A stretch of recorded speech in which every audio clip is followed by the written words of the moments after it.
Good morning. Today we will start discussion of conventional fuels. The topic we will discuss here is CI engine fuels, compression ignition engine fuels. So first we will start with the characteristics. The first is knock characteristics. Knock in CI engine occurs because of an ignition lag in the combustion of the fuel between the time of injection and time of actual burning. So when we inject the fuel into the cylinder, it won't burn instantaneously. It will take some time, and that lag will lead to the knocking. As the ignition lag increases, the amount of fuel accumulated in the combustion chamber increases, and when combustion actually takes place, abnormal amount of energy is suddenly released, causing an excessive rate of pressure rise, which results in audible knock. What will happen actually? We want fuel to burn. When we inject the fuel, we want it to burn instantaneously, and the next injection it will burn, and then we'll inject further amount of fuel, it will burn. But what will happen when we inject the fuel? It won't burn actually. The previous injection amount of fuel and the new injection which we will done later stage, they will just accumulated, and the accumulated fuel will burn instantaneously, and that will lead to the abnormal amount of energy release, which is a sudden release of energy, lead to the audible knock. Hence a good CI engine fuel should have a short ignition lag and will ignite more readily. Furthermore, ignition lag affects the starting, warm up, and leads to production of exhaust smoke in CI engine.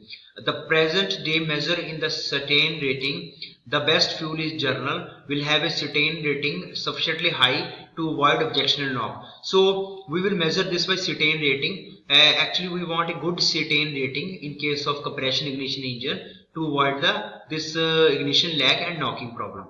Next is volatility. The fuel should be sufficiently volatile in operating range of temperature to produce a good mixing and combustion. In the figure 5.3 it is shown, you can see here.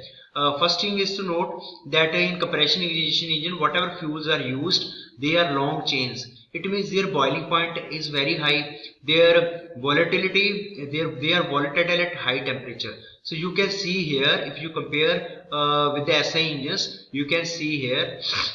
You can see here in case of spark ignition engine, the 40 degree is the where volatile vapor starts to form, fuel is volatile, and the maximum 100% volatility will occur at 200 degrees Celsius.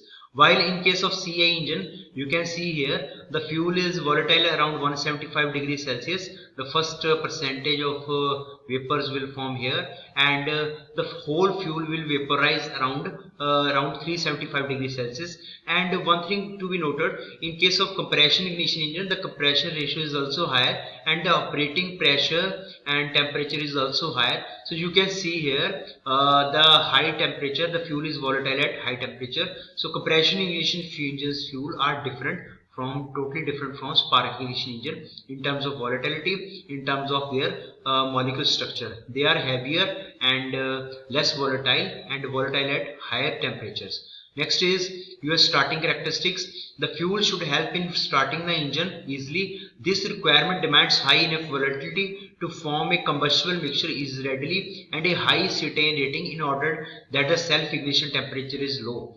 Smoking and odor. The fuel should not promote either smoke or odor in the engine exhaust.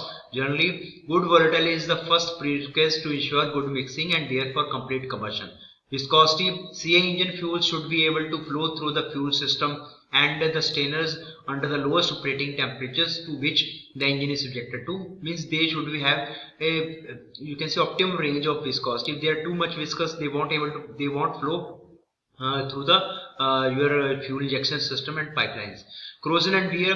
The fuel should not cause corrosion and wear of the engine components before and after combustion. These requirements are directly related to the presence of sulfur, because as we discussed, sulfur is produce sulfur dioxide and it will produce sulfuric acid. So these are corrosive. Ash and residue in the fuel. So this is less corrosion and less severity should is our requirement. Next is handling. Is the fuel should be a liquid that will readily flow under all conditions that are encountered in actual use. This requirement is measured by the power point and the viscosity of the fuel. The fuel should have a high flash point and a high fire point, because we have to transport the fuel.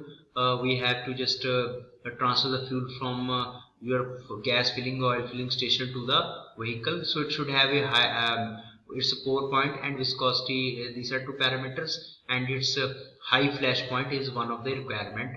Next is rating of fuel. Normally, fuels are rated for their anti-knock qualities. The rating of fuel is done by two parameters. One is called octane number, second is called cetane number.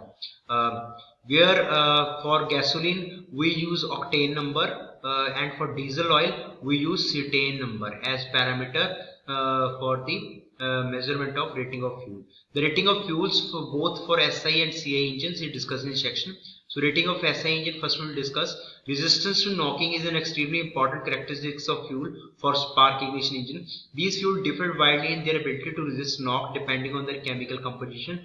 A satisfactory rating method for comparing of anti-knock qualities of the various fuels has been established. So in this method what we have, in addition to chemical characteristics of hydrocarbons in the fuel, other operating parameters such as fuel air ratio, ignition timing, dilution, engine speed, shape of the combustion chamber, ambient condition, compression ratio affect the tendency to knock. So engine design parameter will also affect the knock.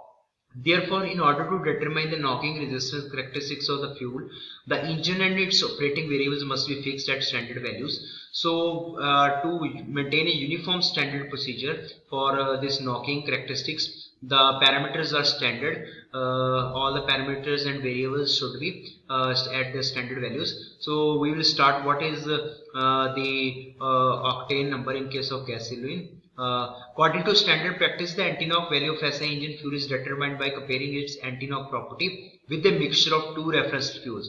So we will measure with a reference scale. As we measure, I will give you an example. For example, we will take a reference level of ocean to measure the heights. Same here, we will take the reference level of isooctane C8H18, which has the highest octane number, and we will take heptane C7H16, which has the lowest octane number.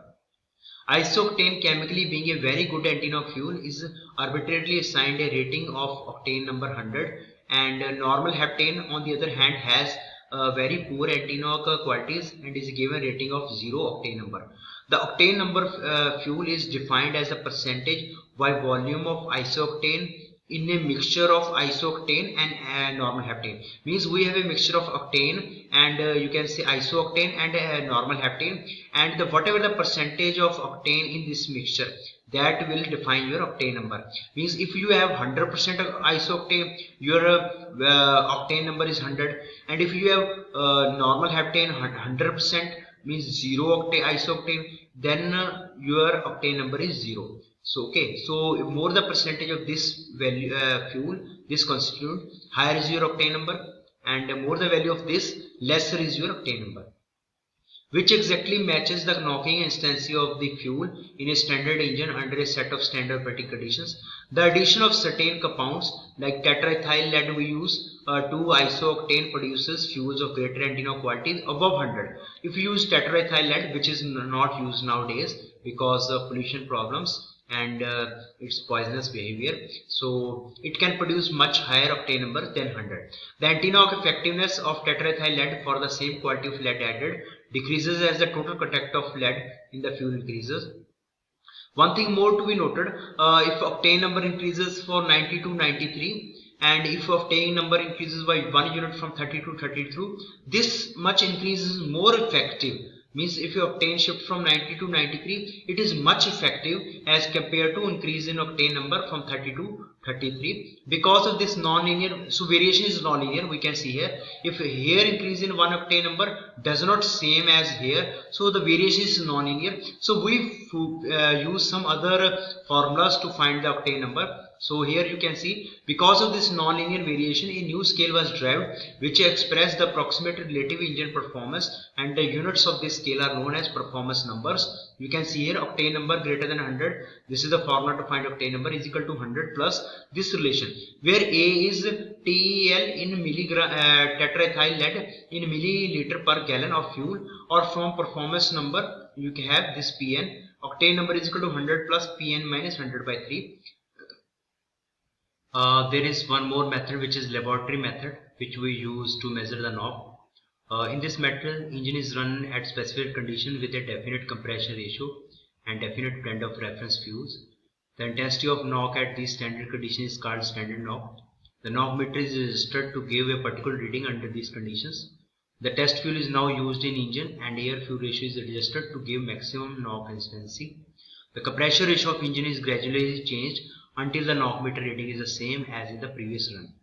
So the compression ratio is now fixed and known blends of reference fuels are used in engine. The blend of reference fuel which give a knock meter reading is equal to the standard value will match the knocking characteristics of the fuel. So this is a laboratory method. The same here for rating for a compression ignition fuel. So in the compression ignition engine fuel, we use two fuels as a reference.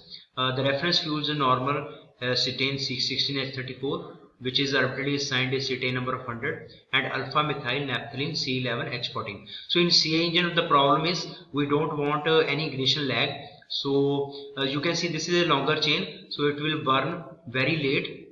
It is a smaller chain, so it will burn easily. So what we want in case of, you can say this represents 0 cetane number and this particular fuel represents 100 cetane number. So cetane number of fuel is defined as the percentage by volume of normal cetane, this compound, and in a mixture of normal cetane and alpha methyl naphthalene, which is this one.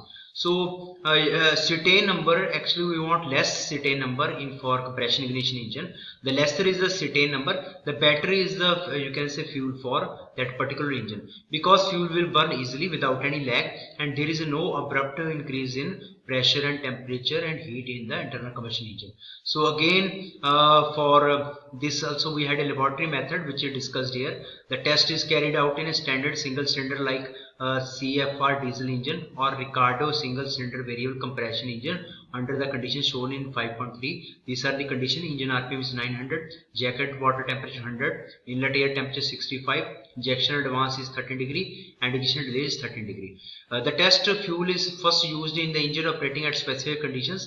The fuel pump delivery is adjusted to give a particular fuel air ratio. The injection timing is also adjusted to give an injection advance of 13 degree. By varying the compression ratio, the ignition delay can be increased or decreased until a piston is found where combustion begins at TDC. When the piston position is found, the test fuel undergoes 30 degree ignition delay. The cetane number of the unknown fuel can be estimated by noting the compression ratio for 13 degree delay and then referring to the prepared chart showing the relationship between cetane number and compression ratio. However, for accuracy, two reference fuel blends differing by not more than 5 cetane number are selected to bracket the unknown sample. The compression ratio is varied for each reference blend to reach the standard ignition delay. And this is about the rating of SI engine fuel and rating of CI engine fuel, which is octane and cetane number. Like this video and subscribe my channel. For more videos you can comment in the below section. And thank you for watching this video.